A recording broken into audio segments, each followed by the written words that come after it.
Patrick Swayze battling thugs with a philosophy degree, a blind guitarist whose character was written specifically after seeing him perform, and a training video for actual police officers. These are just some of the bizarre realities behind the cult classic that mixed mullets with martial arts. From brutal onset injuries involving real logs to a running gag involving Bill Murray and phone calls about sex scenes, the making of this action film was as wild as the bar fights it depicted. Here are 15 weird facts you didn't know about Roadhouse. Fact 1. The screenplay was written around Jeff Healey.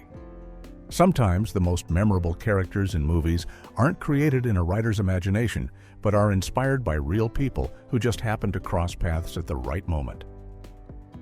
That's exactly what happened with one of Roadhouse's most beloved characters, the blind blues guitarist known as Cody. The character wasn't dreamed up and then cast later. Instead, the screenwriter actually saw Jeff Healey performing live in Toronto and was so captivated by what he witnessed that he wrote the character specifically with Healey in mind. Jeff Healey had lost his sight to a rare form of eye cancer called retinoblastoma when he was less than a year old, but that never stopped him from becoming an extraordinary musician.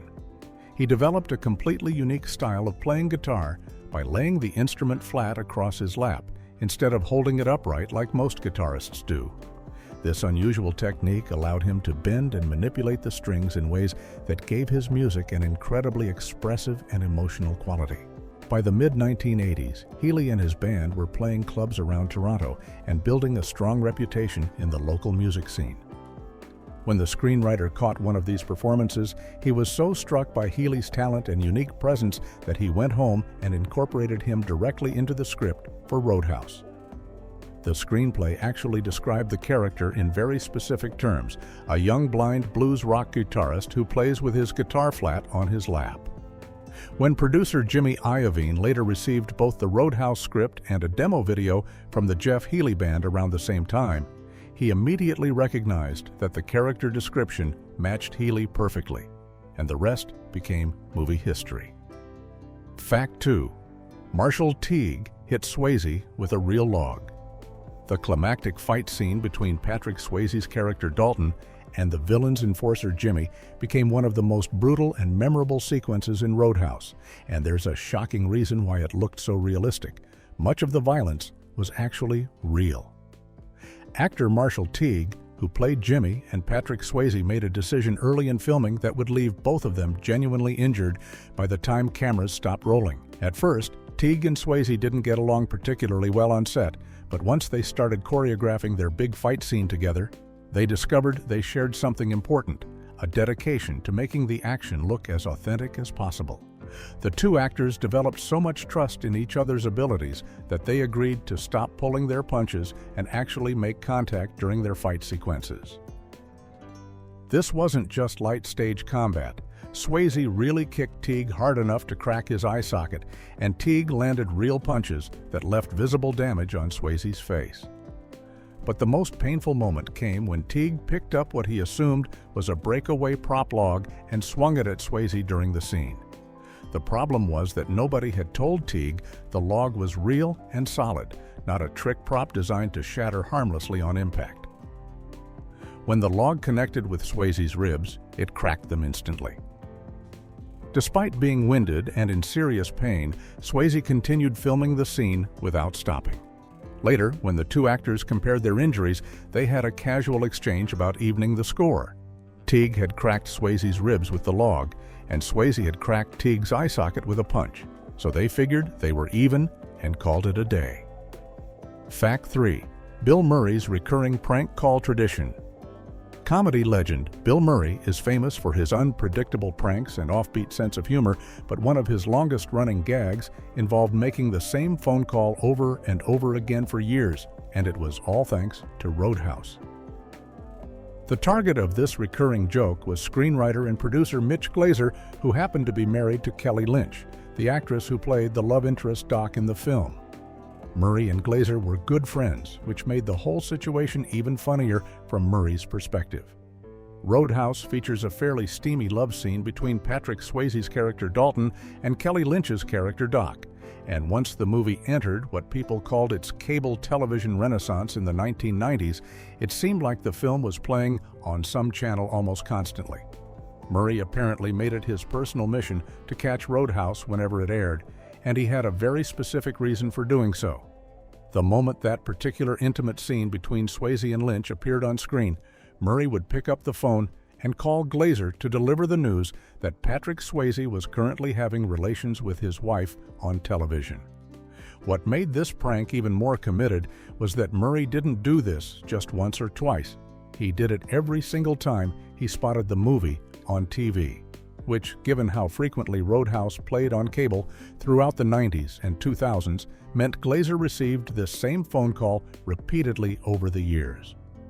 According to reports, all of the Murray brothers got in on the act as well, making it a family affair to remind Glazer about his wife's on-screen romance whenever the opportunity presented itself. Fact 4. Swayze hated his iconic mullet.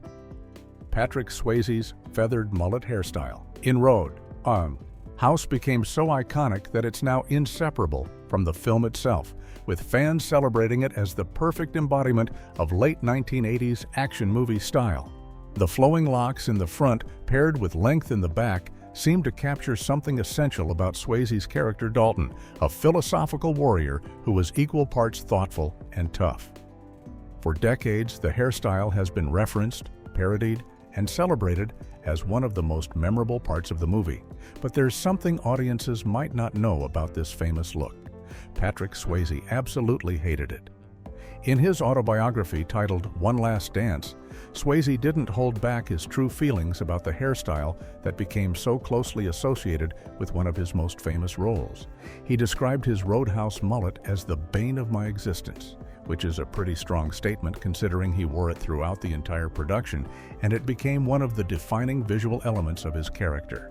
The fact that Swayze felt this way makes the situation somewhat ironic, since the hairstyle he personally disliked ended up being one of the things that fans remember and love most about the film. This disconnect between how an actor feels about certain aspects of their performance and how audiences receive those same elements isn't uncommon in Hollywood, but it's particularly striking in this case because the mullet has taken on a life of its own in popular culture. While Swayze may have dreaded looking at himself in the mirror between takes, that same hairstyle helped cement Roadhouse as a cult classic and became an enduring symbol of 1980s action cinema. Fact 5. The NYPD uses Roadhouse for police training. In one of the strangest examples of life imitating art, a scene from Roadhouse actually became part of official law enforcement training in New York City. Following the death of Eric Garner in 2014 and the nationwide conversation about police conduct that followed, the New York City Police Department launched a mandatory 3-day retraining program for all 22,000 of its officers, and they needed new ways to teach de-escalation techniques that would actually resonate with the people going through the training. According to reports that emerged in 2015, the NYPD incorporated a specific scene from Roadhouse into their lecture materials. The moment when Patrick Swayze's character Dalton gathers his bouncers and lays out his 3 simple rules for handling difficult situations. In the film, Dalton tells his team to never underestimate their opponent and expect the unexpected, to take conflicts outside, and never start anything inside the bar unless absolutely necessary, and most importantly, to be nice until it's time to not be nice. These rules were meant to help bouncers manage rowdy bar patrons without immediately resorting to violence, and the NYPD apparently felt the same principles could apply to police work. The decision to use a clip from an action movie in official police training sparked some controversy and even some laughter when the New York Post first reported on it, with anonymous officers saying they found it ridiculous that they were being shown scenes from Hollywood films. However, Police Commissioner Bill Bratton defended the program and said the majority of officers who completed the training found it relevant to their work, even if the source material came from a 1980s cult classic about bar fights. Fact 6. Annette Bening was fired for lack of chemistry. Being replaced in a movie role is never easy for any actor, but it's especially notable when it happens to someone who would later become one of Hollywood's most acclaimed performers. Annette Bening, who would go on to earn multiple Academy Award nominations and become known for powerhouse performances in films like American Beauty and The Kids Are All Right, was originally cast in Roadhouse to play Doc, the emergency room physician who becomes the romantic interest of Patrick Swayze's character Dalton.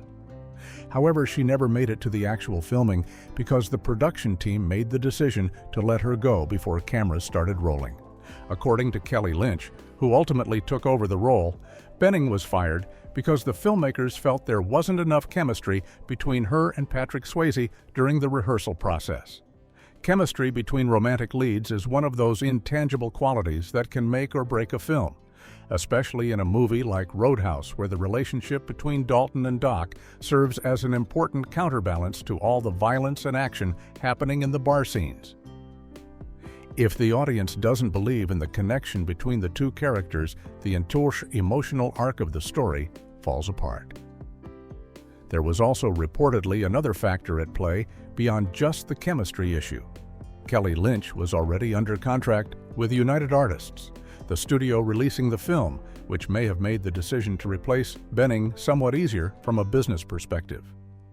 For Bening, losing the role in Roadhouse turned out to be just a small bump in what became an extraordinary career, while Lynch ended up being part of one of the most enduring cult classics of the 1980s.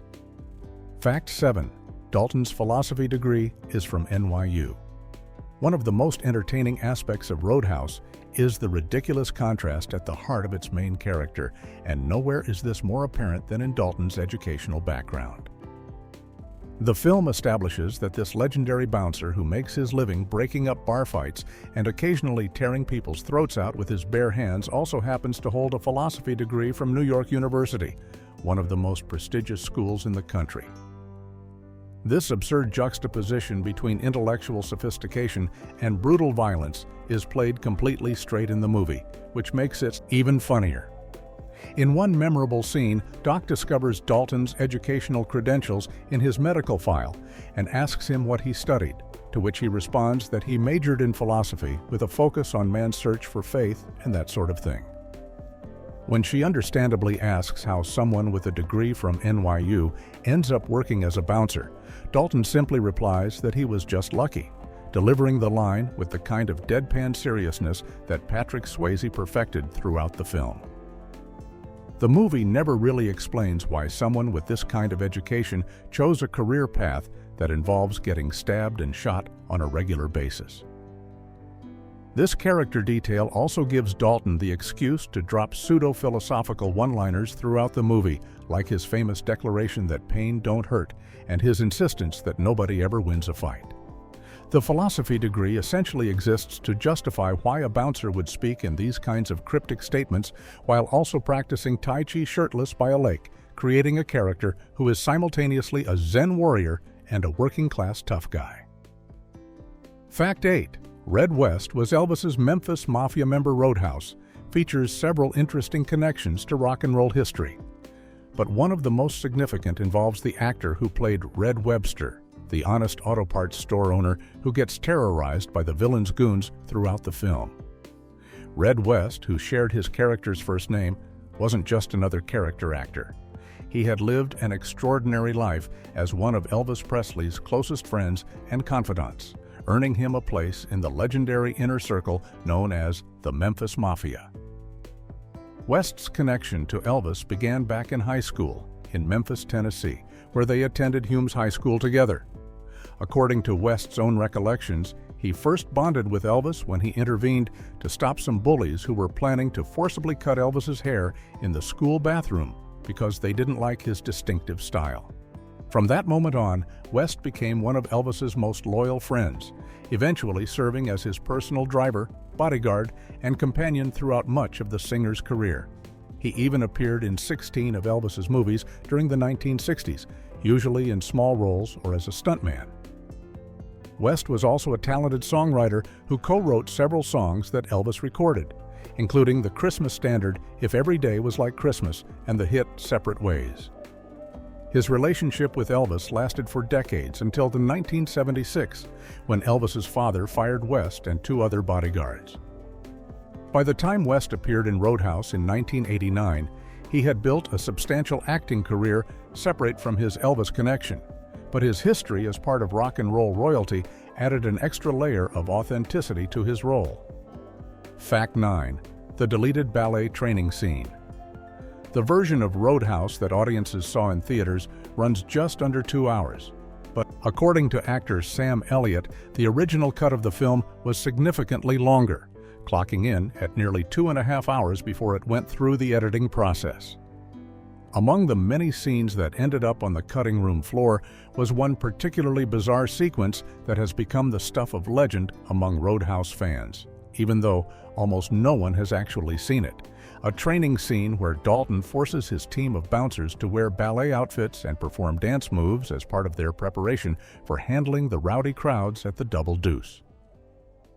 This deleted scene actually appeared in some of the theatrical trailers for the film, giving audiences a glimpse of tough guy bouncers dressed in ballet costumes and attempting dance routines under Dalton's instruction. The idea behind this unconventional training method presumably had something to do with teaching the bouncers about balance, grace, and body control, which makes a certain amount of sense given that Patrick Swayze himself had extensive dance training that served him well in the film's fight choreography. However, the scene apparently didn't fit the tone that the filmmakers were going for in the final cut, so it was removed along with substantial footage featuring actor Keith David, whose role was significantly reduced when the movie was trimmed down. Unfortunately for fans who would love to see this absurd moment, the ballet training footage has reportedly been lost, with no known copies existing in any archives or special edition releases of the film, making it one of cinema's most intriguing pieces of missing material. Fact 10. Both lead actors died of the same cancer. In one of those sad coincidences that seems almost impossible to believe, the two main adversaries in Roadhouse both lost their lives to the exact same disease years after the film's release. Patrick Swayze, who played the heroic bouncer Dalton, and Ben Gazzara, who portrayed the ruthless villain Brad Wesley, both died of pancreatic cancer, one of the most aggressive and difficult to treat forms of the disease.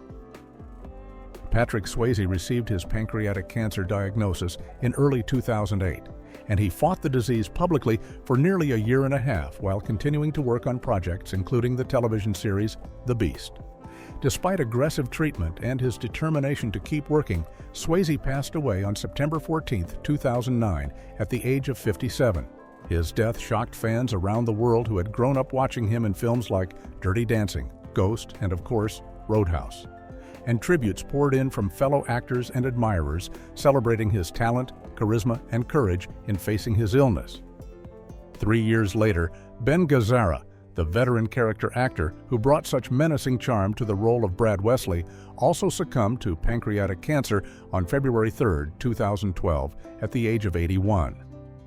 Gazzara had enjoyed a long and distinguished career in film, television, and theater, working with directors like John Cassavetes and the Coen brothers. But for many younger audiences, his role as the corrupt small-town tyrant in Roadhouse remained one of his most memorable performances. The fact that both men died from the same rare and deadly cancer struck many fans as a particularly cruel twist of fate. Fact 11. The movie trailer had record-breaking deleted scenes. It's fairly common for movie trailers to include a few shots or lines of dialogue that don't make it into the final theatrical release, usually because scenes get trimmed or reworked during the editing process after the marketing materials have already been created. However, Roadhouse took this phenomenon to an entirely different level, reportedly holding an unofficial record for featuring the most deleted scenes in a single theatrical trailer, with at least 5 distinct clips that audiences would never see when they actually bought tickets to watch the film. Among the missing footage that appeared in the trailer were several notable moments, including a scene where Dalton grabs someone and tells them not to be rude, Sam Elliott's character Wade sitting on a couch drinking beer while delivering dialogue about fighting philosophy, and a conversation between Dalton and a female character where she asks if he doesn't like women, and he responds with a line about his past relationships.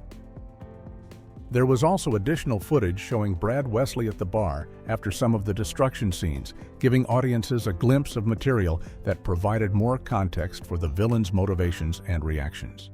The sheer amount of trailer footage that didn't appear in the final film points to just how extensive the editing process was for Roadhouse, with the filmmakers clearly making substantial changes between the time they cut together promotional materials and when they locked in the version that would play in theaters. This also explains why the theatrical trailers for the film can be so fascinating for fans to watch today, as they offer the only surviving glimpses of scenes and character moments that were filmed but ultimately left out of the movie. Fact 12. Jeff Healey's hit song wasn't in the movie.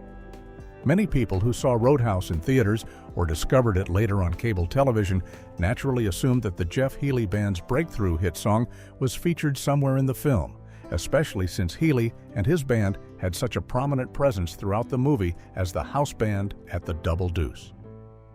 However, there's a surprising disconnect between the song that made Healey famous and the actual Roadhouse soundtrack. His biggest commercial success never appears in the film at all. The song in question is Angel Eyes, which became a massive hit for the Jeff Healey Band and climbed all the way to number 5 on the Billboard Hot 100 chart in September of 1989, right around the same time that Roadhouse was still playing in theaters and gaining momentum. For many listeners, this was their introduction to Jeff Healey's guitar playing and distinctive vocal style, and the song's success helped establish him as a major force in blues rock music. The timing created a perfect storm of publicity, with the movie and the hit song both reaching large audiences simultaneously. The reason Angel Eyes doesn't appear in Roadhouse is actually quite straightforward. The song was part of the band's debut album, See the Light, which they recorded at the same time they were filming Roadhouse and working on the movie's soundtrack. Essentially, the Jeff Healey Band was juggling two major projects at once, creating both their own album and the music for the film. And these were treated as separate bodies of work, even though they were happening during the same period. Fact 13. Swayze turned down major action roles to heal.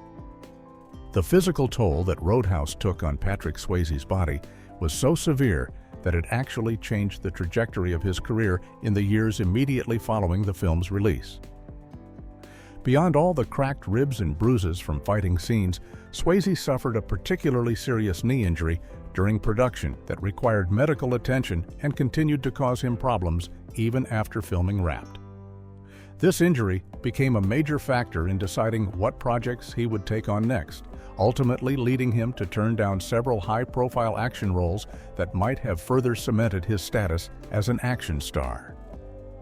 Among the roles that Swayze had to decline was Gabriel Cash in Tango and Cash, the 1989 buddy cop film that eventually went to Sylvester Stallone, pairing him with Kurt Russell in a movie full of stunts, explosions, and physical comedy. Even more notably, Swayze was offered the lead role of Detective Mike Harrigan in Predator 2, the 1990 sequel that would have put him in the middle of intense action sequences involving the alien hunter that had terrorized Arnold Schwarzenegger in the first film. That role ultimately went to Danny Glover instead. Instead of jumping into more physically demanding action films, Swayze made the strategic decision to choose Ghost as his next major project, a supernatural romantic drama that required far less physical strain and allowed his body time to recover from the punishment it had endured on Roadhouse. That choice turned out to be incredibly fortunate, as Ghost became one of the biggest hits of 1990 and earned Swayze a Golden Globe nomination for his performance. Fact 14. The famous Otis Redding song appears in both Swayze films. When filmmakers were selecting music for the romantic scenes in Roadhouse, they made a choice that created an interesting connection to Patrick Swayze's earlier breakthrough role, though it's unclear whether this was intentional or simply a case of coincidence. The song that plays during one of the intimate moments between Swayze's character Dalton and Kelly Lynch's character Doc is These Arms of Mine by the legendary soul singer Otis Redding, a slow and emotionally powerful ballad from 1962 that perfectly captures the mood of romantic vulnerability. What makes this musical choice particularly notable is that the exact same Otis Redding song had already been used in Dirty Dancing just 2 years earlier, where it accompanied the first love scene between Patrick Swayze's character Johnny Castle and Jennifer Grey's character Baby Houseman. For audiences who had seen both films, hearing These Arms of Mine again in Roadhouse created an almost unavoidable mental connection between the two movies, linking Swayze's role as the smooth dancing instructor to his new persona as the philosophical bouncer. Whether this was a deliberate callback by the filmmakers or simply a case of music supervisors independently recognizing that this particular Otis Redding track worked beautifully for romantic scenes with Patrick Swayze remains something of an open question. However, the reuse of the song does highlight how closely Roadhouse followed on the heels of Dirty Dancing in Swayze's career, with the actor moving from one iconic role to another in rapid succession while apparently bringing at least one piece of the soundtrack along with him. Fact 15. The film was set in Missouri, but shot entirely. In California, Roadhouse is supposed to take place in the small town of Jasper, Missouri, described as being somewhere outside Kansas City in the heart of the Midwest. But anyone paying close attention to the backgrounds of various scenes will quickly realize that the geography doesn't quite match up with the setting. The entire film was actually shot in California, primarily in locations around Newhall, Valencia, and Canyon Country. And the production didn't make much effort to hide the fact that they were nowhere near Missouri. Throughout the movie, attentive viewers can spot numerous continuity errors that give away the true filming location, with perhaps the most obvious being the highway signs that appear in several scenes showing directions to Los Angeles and Bakersfield rather than any Midwest destinations. During the sequence where Brad Wesley's henchman destroys the car dealership with a monster truck, there are clearly visible mountains in the background, which would be quite unusual for the relatively flat terrain around Kansas City.